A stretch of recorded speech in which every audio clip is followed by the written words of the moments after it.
Assalamualaikum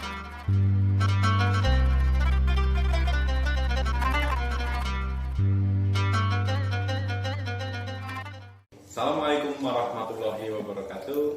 Masih bersama Drop Channel. Kali ini saya akan berbincang-bincang dengan seorang ustadz, di mana ustadz tersebut adalah seorang ustadz pengasuh TPQ Rodotul Husna.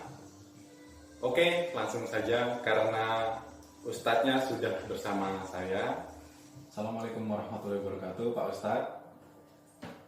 Waalaikumsalam warahmatullahi wabarakatuh. Gimana kabar Pak Ustadz? Sehat?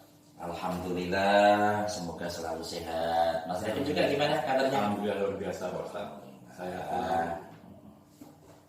Jadi begini Pak Ustadz, saya ingin sekedar bertanya-tanya untuk soal TPQ yang Bapak Ustadz asuh. Siap, terima kasih. Siap menjawabnya. Untuk profil TPQ sendiri bagaimana Pak Ustadz? Ya, terima kasih untuk profil. Saya perlu menceritakan perjalanan tentang Taman Pendidikan Al-Quran yang kami kelola. Pada tahun 2012 kami telah diberikan amanat dari masyarakat, mengingat peran saya di tengah masyarakat, banyaknya yang dipercayakan kepada kami tentang pendidikan, maka otomatis banyak masyarakat sekitar atau tetangga sekitar itu menyerahkan putra-putrinya kepada kami untuk dididik. Jadi kami hanya berada di rumah kecil. Lama-lama semakin banyak dan semakin banyak. Sehingga otomatis kami terjadwal. Karena saking penuhnya, saking banyaknya santri-santri yang ngaji di tempat kami. Itu terjadi sekitar tahun 2012. Sekitar tahun 2012. Sehingga kami menggunakan nama yang pertama itu Al-Muttaqin. Seiring berjalannya waktu, kami ganti lagi dengan Sa'adatul Quran.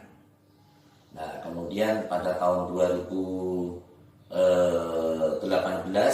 kami menggunakan nama Rodotul Husna.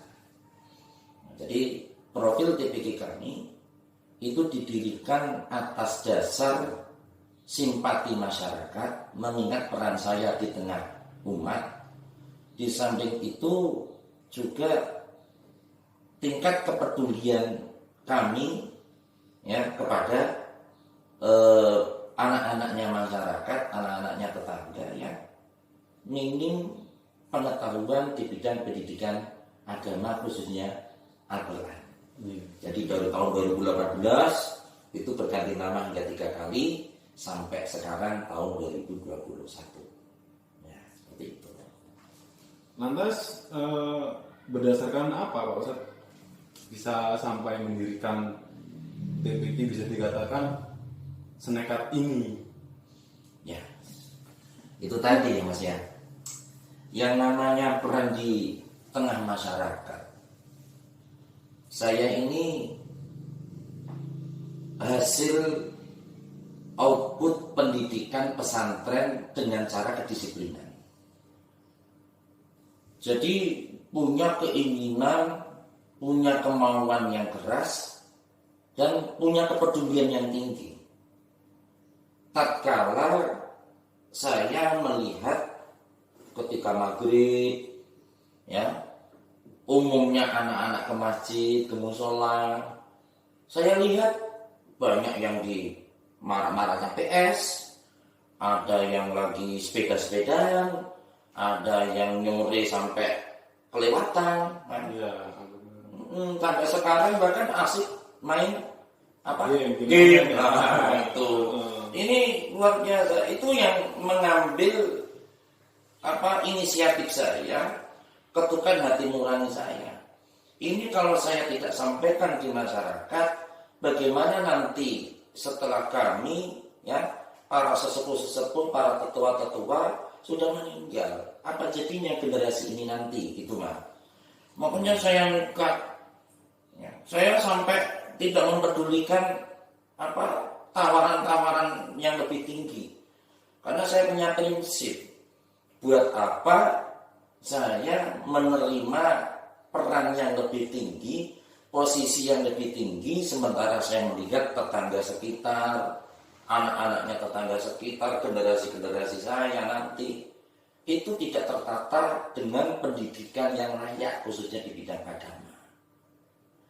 Mas Repin bisa lihat banyak masjid megah, banyak musola dibangun, ya kan Mas ya? Iya, No, yang ngisi coba lihat, apakah anak-anak seperti kita dulu, ya?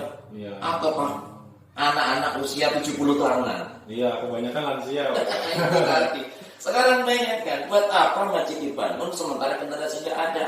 Iya. Coba bayangkan.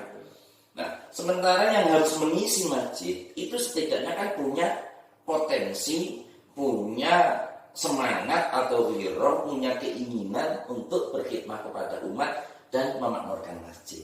Jujur saya nekat Mas Repin. Saya tidak peduli dengan masalah waktu. Saya mendidik bagaimana caranya. Ya, itu panggilan nurani saya, mengingat latar belakang saya itu terdidik dari kedisiplinan dan kemauan yang keras itu tadi. Ya, gitu ceritanya. Untuk selanjutnya Pak Ustadz, jadi saya juga jadi kepo ini soal santri-santri ini, ataukah terbatas umurnya dari umur sekian hingga umur sekian, atau siapapun yang berminat untuk mengaji, Ustadz tetap ayo kita mengaji. Ya. Mohon maaf Mas, ini suaranya kepake terus jadinya agak serak. Masalah usia atau kelayakan yang ngaji tempat kami, sebenarnya kami tidak mematok pada berapa usia. Hanya kalau bicara kelayakan anak mendapatkan pendidikan agama dasar, itu melalui beberapa tahap. Tahap yang pertama itu usia 4 hingga 10 tahun. Itu tahap dasar. Dari usia dini Pak ya? Dari usia dini, katakanlah dari kelas TK atau PAUD ya, sampai dengan kelas 3 atau 4 SD. Kemudian tahap yang kedua mulai dari usia 11 hingga menginjak masa remaja. Kan? Kemudian tahap yang ketiga dari usia remaja menuju usia dewasa. Artinya apa?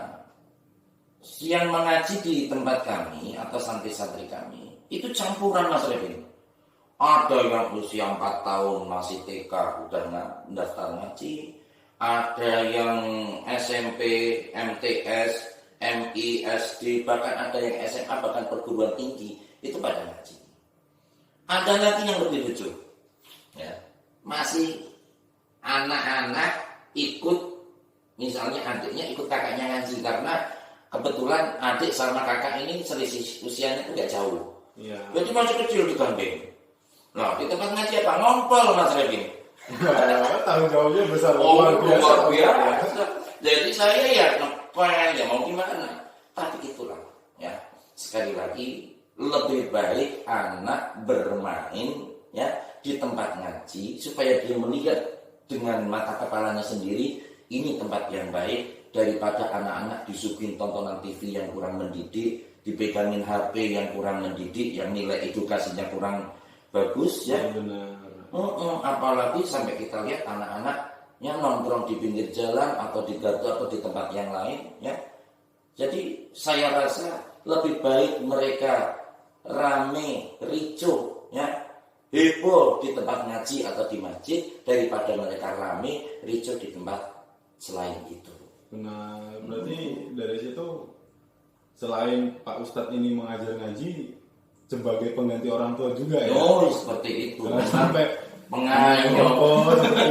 Iya. Luar biasa. Iya.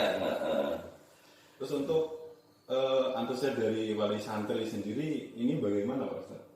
Antusias dari wali santri yaitu tadi, tidak ada orang tua manapun yang tidak menginginkan anaknya itu baik.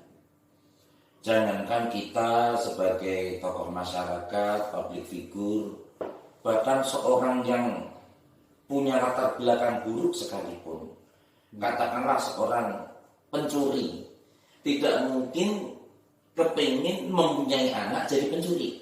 Iya benar Pak Ustadz. Itu Jadi dengan kami membuka selebar-lebarnya dan seluas-luasnya mengenai pendidikan agama khususnya di TPQ ini, kan gitu, itu memberikan oase yang sejuk, memberikan angin yang segar kepada masyarakat bahwa kami akan mengantarkan putra-putrinya tetangga, putra-putrinya masyarakat untuk menjadi pribadi yang lebih baik lagi. Setidak-tidaknya ada peningkatan taraf spiritual yang lebih tinggi daripada generasi-generasi yang lalu. Kira-kira seperti itu.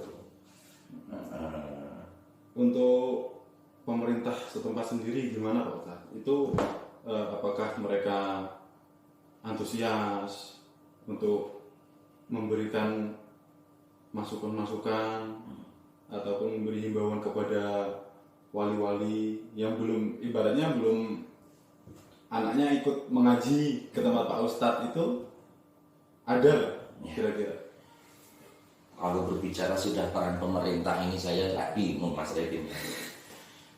Ya banyak, cukup melebar ini nantilah ya. Nah, tapi nggak apa-apa, perlu saya sampaikan juga. Ini juga keluhan saya.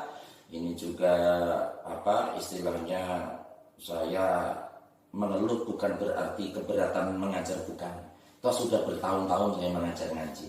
Hanya ada satu yang sekiranya saya kasih, mudah-mudahan ada perhatian lah kepada masyarakat dan kepada pemerintah setempat tentunya. Jadi gini Mas Andi, pendirian TPQ formal, meskipun itu pendidikan non formal, tapi supaya diakui oleh pemerintah, itu ada undang-undangnya, ada tata caranya, ada prosedurnya. Nah, salah satu prosedur itu sendiri adalah mempunyai izin operasional. Nah, gitu. Nah, izin operasional diterbitkan oleh pemerintah, ya, dalam hal ini tentunya Kementerian Agama, dengan memenuhi standar-standar tertentu, cara-cara tertentu, seperti itu. Akhirnya, karena bukan kami tidak mau mengurus, tapi ya saya harap itu ada yang mengurusin. Apa iya, misalkan saya sibuk ngurusin izin operasional sampai meninggalkan santri-santri kami yang ngaji. Jangan salah Mas, yang ngaji di tempat kami itu dari jauh-jauh. Lampu mati, hujan gede, ya saking senangnya berangkat. Apa iya langsung saya liburkan hanya gara-gara saya ngurusin itu?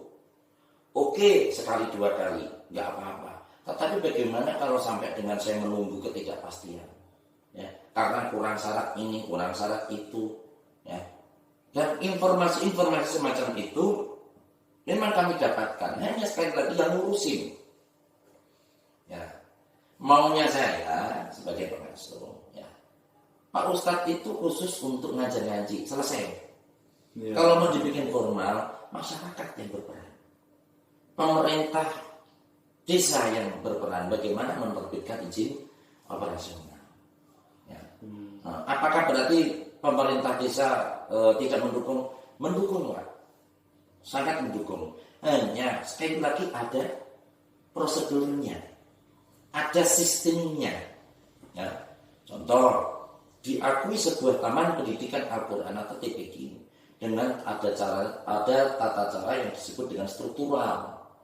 Mulai dari ketua, penanggung jawab, pelindung, sekretaris, bendahara, dan lain sebagainya. Jadi harus benar-benar tertata. Iya, seperti itu. Jadi gimana ya? Sementara yang peduli dalam hal ini itu saya. Sementara ketika saya merekrut orang untuk mengurus seperti itu, ya, tentu membutuhkan waktu dan lain sebagainya yang cukup cukup menyibukkan lah. Seperti itu. Artinya pemerintah tetap memberikan peluang, memberikan masukan hanya melalui sistem, melalui prosedur. Ini yang kami belum punya. Karena apa? Selama ini kami sendiri. Kan gitu.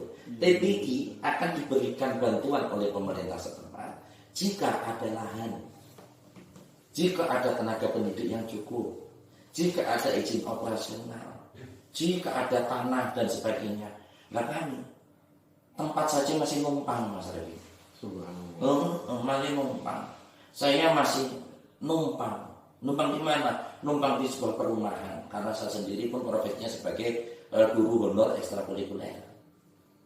Seperti itu. Jadi luar biasa. Peran pemerintah sudah bagus memberikan arahan. Hanya memang saya terkendala dengan peran-peran kawan-kawan atau peran umat yang sangat istilahnya cukup rumit. Karena apa? Latar belakang masyarakat yang mempunyai mata pencaharian yang cukup memakan waktu dan tenaga mereka. Ya, ini sepertinya semakin menarik ini untuk saya bertanya. Iya. Tapi maaf ini Pak Ustadz. Jadi selama dari tahun-tahun yang sudah ini hingga sekarang, ini saya mau tahu ini kira-kira ada kendala atau tidak? Waduh, kalau kendala itu Mas Revi, saya rasa semua ada kendala. Kendala saya itu luar biasa, mulai dari waktu, kemudian biaya, ya itu tadi terutama lahan. Ya, perlu diketahui Mas Revi, santri kami sudah merambah ke arah 200 anak atau 200 santri. Meskipun belum ke sana tapi sudah merambah. Nah, ini tentunya kami butuh operasional dan sebagainya. Tidak mungkin dong kalau saya hanya masalah kayak gini terus melemahkan semangat saya sampai saya tarik biaya gitu kan. Nggak pantas menurut saya berbicara tentang biaya. Biarlah nanti masyarakat yang berbicara. Cuma jujur saya akui, ya, saya tidak munafik. Dengan banyaknya santri, dengan banyaknya murid, otomatis waktu saya semakin banyak untuk saya fungsikan kepada mengajar ngaji. Sehingganya tentu mencari kebutuhan hidup saya sendiri pun agak berkurang, kan begitu. Nah, kalau saya meminta kepada wali santri, saya rasa kurang pas juga. Mengingat latar belakang mata pencaharian wali santri yang kurang pas untuk kita bicarakan.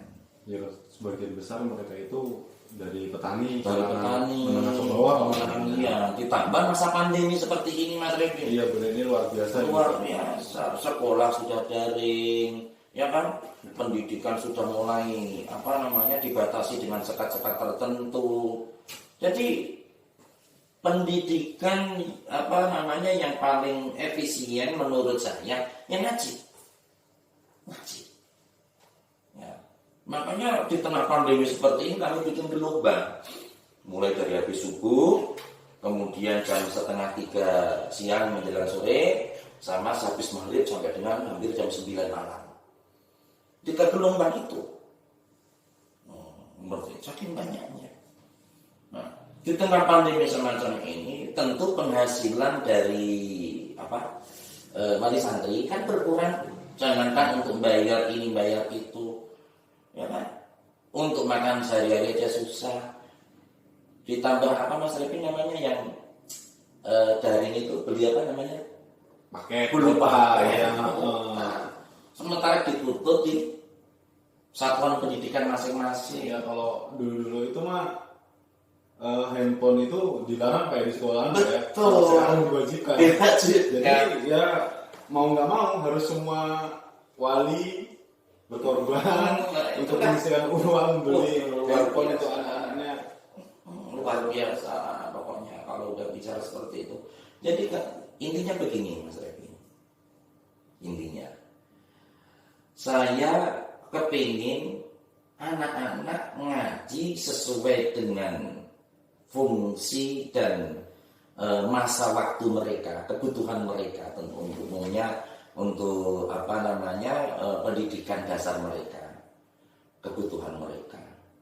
Tetapi tidak membebani wali santri, tidak membebani masyarakat, tidak membebani pemerintah setempat. Seperti itu. Oke, ada anggaran, tetapi sekali lagi itu ada prosedur. Gitu loh. Ya syukur-syukur misalnya ada orang yang diberikan rezeki yang cukup melimpah ya kan. Apalagi kita lihat sekarang masa pandemi itu yang kaya makin kaya, yang miskin makin jatuh. jatuh. Masa pandemi yang bisnisnya besar, yang petani ya yang petani panennya cukup bagus kan. Nah ini kan saya harap mereka tidak lupa bahwa itu harta adalah titipan dari Allah Subhanahu wa taala. Sisihkanlah ya, berikan kepada mustahik orang-orang yang sekiranya berhak ya untuk diberikan infak, sedekah atau jariyah itu tadi. Jadi saya berharap bagaimana caranya orang itu punya kepedulian sosial, khususnya di bidang pendidikan. Iya. Ada orang bos nih Mas Redin ya, dia dagangannya lancar ya. Misalkan kalau bicara sedikit hukum misalkan dalam 1 juta itu kan 25.000 ya kan. Dan sementara toko atau apapun bentuknya itu kan saya rasa kalau perputaran keuangan lebih dari 1 juta itu Mas Redin. Sisihkan saja satu hari 10.000 misalkan, itu satu toko, satu bos misalkan. Nah, artinya andaikan mereka punya seperti itu dan difungsikan untuk sarana pendidikan, khususnya di bidang TPQ yang saya kelola ini, harapan saya itu betapa kami sangat terbantu di bidang apa Mas Repin? Satu, biaya operasional, listrik, kipas angin, banyak loh Mas Repin, penuh di situ ya, padat anak-anak saya itu ya. Kemudian biaya operasional untuk beli spidol, papan tulis, pengadaan kitab dan lain sebagainya. Iya, tetap sendiri itu Pak Ustaz. Itu sendiri, ya Allah. Ya. Ini saya bukannya ngeluh, tapi saya bicara jujur. Ya. Saya bicara jujur. Yang itu yang diperlukan Pak Ustaz. Iya. Kalau kita bicara mengada-ngada. Betul itu. Yang ketiga, dengan adanya biaya, ya donatur yang kami sebut dengan donatur, saya rasa saya bisa mengambil rekan-rekan pendidik untuk membantu di TPQ kami. Iya benar. Misalnya bidang apa.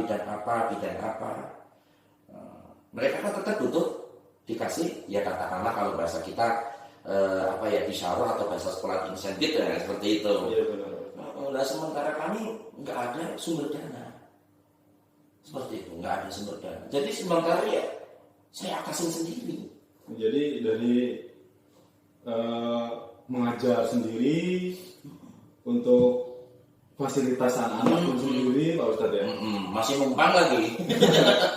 Tapi insya Allah Pak Ustadz untuk kedepannya yang mudah-mudahan banyak lah yang antusias, jadi bisa punya lahan sendiri gitu, Pak Ustadz ya. Jadi lebih enak ya Allah. Kalau ngerasain anak-anak yang seperti ini masih banyak yang mau mengaji, tapi untuk tempat sendiri masih belum mencukupi, itu rasanya hati saya itu gimana gitu. Ya begitulah. Nanti sekiranya bisa dilihat ya, nanti mungkin ada tayangan video atau apa ya, bisa dilihat di situ bagaimana anak-anak kami, bagaimana cara pengajaran kami dan bagaimana saya mengatasinya sendiri. Luar biasa. Tapi sekali lagi inilah sebuah perjuangan. Ya, bahasa saya begini. Bahasa saya, jika Nabi Muhammad SAW tatkala berdakwah mengajarkan agama Islam, mengenalkan agama Islam di masyarakat Quraisy saat itu, ya, itu dengan banyak begitu tantangan, mulai dari harta, tenaga, waktu, keluarga, ya, ditambah lagi dengan konflik, ya, konflik suku dan sebagainya. Dibanding dengan saya belum apa-apa. Ya. Dan mungkin saya punya ikrar. Ya, saya punya ikrar. Ya, kemungkinannya saya punya ikrar. Apa kemungkinan ikrar saya? Saya tidak akan berhenti mengajar ngaji sampai dunia berhenti. Luar biasa. Jadi ini mungkin udah banyak yang kita perbincangkan Pak Ustadz. Iya. Jadi sebelumnya saya terima kasih udah mau datang, sudah mau menyampaikan yang menjadi tujuan saya. kalau menurut pertanyaan saya ya udah cukup lah. Maksudnya insya Allah nanti ya untuk kedepannya banyak yang mendoakan. Amin, amin, amin, amin. Untuk lebih maju lagi. Untuk Pak Ustadz jangan patah semangat lah. Ya, insya Allah ya. Satu lagi Mas Revin ya, untuk Gimana? yang terakhir ya, yaitu pesan saya. Pesan saya yang pertama kepada kawan-kawan yang diberikan rezeki yang lebih. Ya. Mohon dengan sangat, bukan saya meminta, hanya mengingatkan, meskipun arahnya kepada permintaan. Ya. Bahwa harta itu adalah sebuah titipan dari Allah Ta'ala. Ya. Berikanlah kepada yang membutuhkan. Yang membutuhkan siapa? Tentunya sebuah satuan pendidikan non formal ini yang paling butuh. Ya. Untuk apa? Untuk membiayai proses pembentukan generasi-generasi yang akan datang dengan dipondasi dengan agama itu tadi. Kalau diberikan kepada orang-orang orang-orang yang membutuhkan yang sekedar makan, paling habis saat itu juga. Tapi ini generasi yang akan meneruskan perjuangan kita. Itu pesan saya kepada ya katakanlah yang diberikan rezeki banyak, bos-bos perusahaan atau kawan-kawan yang di luar negeri, ya kan? Iya, Banyak kan mereka gajinya, ya kami tidak meminta banyak. Kami tidak meminta banyak, tapi sisihkanlah. Ya, ingatlah bahwa harta itu adalah titipan dari Allah Subhanahu wa taala. Yang kedua, ini unek-unek saya kepada pemerintah setempat. Nah, inilah kami. Bukan kami tidak taat peraturan, bukan kami tidak mau untuk membuat sebuah struktur kepengurusan supaya layak dibantu pemerintah. Tetapi mohon maaf, waktu, keterbatasan dan kemampuan yang tentunya kami sangat memakan dari waktu yang lebih berguna dan yang lebih bermanfaat. Apa maksudnya? Ya karena itu tadi saya ngurusin ini, ngetik itu dan sebagainya, ya kan? Padahal ada anak-anak yang menunggu saya misalnya. Atau mungkin ada pertanyaan kan bisa pakai santri senior atau bisa menggunakan jasa masyarakat dan oke, bisa. Tapi sekali lagi keterbatasan. Keterbatasan apa? Keterbatasan biaya. Saya sendiri duitnya itu dibagi untuk satu, biaya operasional. Ya kan? Dua, kebutuhan sehari-hari. Tiga, bagaimana tentang ada santri yang kiranya belum kuat nggak punya duit untuk beli kitab, beli peci, pejinya sudah berudul. Kan kasihan, nggak seperti itu. Jujur seperti itu. Saya itu berpenghasilan pas-pasan, tapi itulah perjalanannya. Ya ini unek-uneknya. Jadi kepada pemerintah tentunya ya saya berharap semacam sebuah pengertian seperti itu. Saya memang mereka pengertian, sangat pengertian kan gitu. Saya mengapresiasi. Nah ini itu tadi prosedur dan tata cara yang kami belum sempat atau bahkan tidak sempat. Jadi kami terbengkalai seperti itu. Yang ketiga, pesan kepada wali santri dan masyarakat sekitar. Saya berharap ada wali santri dan warga sekitar untuk sama-sama mendukung. Jangan jadikan biaya yang itu menjadi masalah tentang berjalannya sebuah arena pendidikan, perjalanan pendidikan, khususnya anak ngaji. Saya pun tidak menginginkan ada anak ngaji kemudian berhenti hanya gara-gara terbentur dengan biaya atau bahasanya bayar SPP ya, jangan sampai seperti itu. Ya oke, misalkan kalau anaknya yang ngaji cuma satu, nah kalau sekeluarga ada 4, numpuk kalau tadi. oh iya, kalau misalkan sebulan 10.000, kalau enggak berarti 40.000 dong. Iya. Nah, belum kebutuhan yang lain itu tadi. Keluarga itu sendiri membutuhkan biaya untuk biaya berbagai macam kebutuhan yang kita tidak tahu. Kan seperti itu. Intinya bismillah, insya Allah selagi saya kuat ya saya lakukan sekuat saya. Tetapi itu tadi saya mengingatkan kepada kawan-kawan yang diberikan rezeki yang lebih, ya kan, kepada pemerintah setempat atau pemerintah yang lain, ya, yang mendengar keluhan saya ini, ya, perjalanan saya ini yang itu bisa mempunyai, ya mohon maaf, kepedulian kepada kami. Ya, itu pesan-pesan saya, dan nanti ya titiplah kepada Mas Revin selaku yang mengundang saya sebagai narasumber di sini tentang perjalanan TPQ kami. Ya, harapan saya supaya disampaikan ke masyarakat, ya, bahwa ada satuan pendidikan, taman pendidikan Al-Quran yang bernama Raudhatul Husna. Raudhatul artinya tempat, husna itu yang baik. Pokoknya memang yang tempat yang baik. Ya hanya layak tapi baik. Kita tetap bismillah. Amin. Banyaklah yang mau antusias untuk Amin. Ya, terima kasih. Baiklah para sahabat, itulah tadi sedikit obrolan kami tentang TPQ Raudhatul Husna yang sementara ini masih berada di Komplek Min 2 Tanggamus, Jalan Lapangan Ampera nomor 109, Desa Purwodadi, Kecamatan Gisting, Kabupaten Tanggamus. Mari kita antusias untuk mendukung perjuangan Bapak Ustadz Ahmad Kasbito dalam mendidik santri-santrinya di TPQ yang dikelolanya. Bagi sahabat yang berantusias untuk menyisihkan sedikit hartanya, ikuti terus channel ini. Berbagi itu indah. Assalamualaikum warahmatullahi wabarakatuh. Waalaikumsalam.